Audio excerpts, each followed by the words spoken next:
Et puis alors, pour certaines personnes, l'allergie n'est pas qu'une question de saison, de pollen ou d'acarien, et ça nécessite une vigilance quotidienne. C'est le cas de ceux qui souffrent d'intolérances alimentaires, les enfants particulièrement, ils sont sensibles, et certains médecins estiment que ces intolérances pourraient faire le lit de maladies chroniques.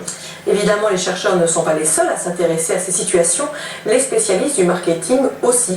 D'où l'arrivée sur le marché de tests qui coûtent plutôt cher et qui prétendent vous aider à vous débarrasser de ces intolérances. Sont-ils efficaces et surtout qu'en pensent les allergologues? Voyez ce reportage signé Yann Di Meglio et Claire Feinstein. Ce test alimentaire est un vrai sacrifice financier. Jusqu'à 505 € non remboursés pour savoir si 270 aliments sont nocifs à notre organisme. C'est cher, mais les tests se vendent, car les patients qui les utilisent sont souvent dans une impasse. J'ai vu plusieurs rhumatologues, des ostéopathes, des éthiopathes, médecine. Enfin, j'ai vraiment fait le tour. Ça fait plus de 20 ans que je souffre. Le principe est simple.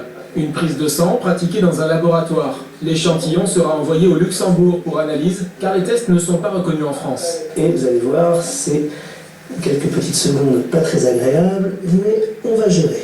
Voilà, vous ouvrez votre poing, et vous voyez dans ce tout petit tube de quelques millilitres de sang, tout va s'écrire. Quand vous regardez autour de vous, tous les gens souffrent d'intolérance alimentaire, on a tous des petits problèmes, etc. Mais ce qui est très nouveau, si vous voulez, c'est de faire le lien entre alimentation et, je dirais, pathologies auxquelles on ne pense pas, pathologies thyroïdiennes, pathologies dermatologiques, psoriasis, eczéma, fibromyalgie, pathologie rhumatismale.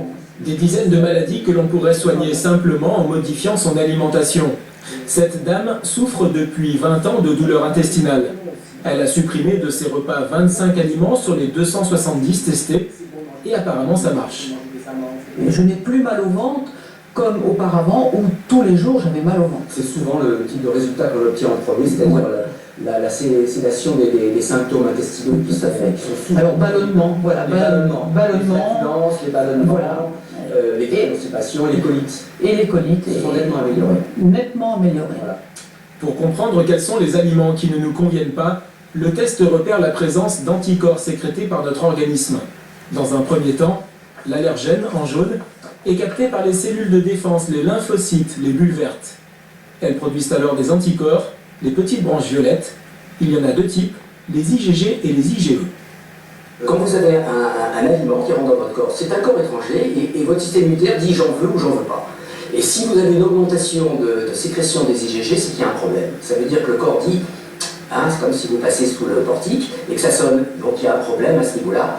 Et s'il faut retenir une espèce de morale, c'est qu'il n'y a pas de bons et de mauvais aliments pour tout le monde, il y a des bons et des mauvais aliments pour chaque individu.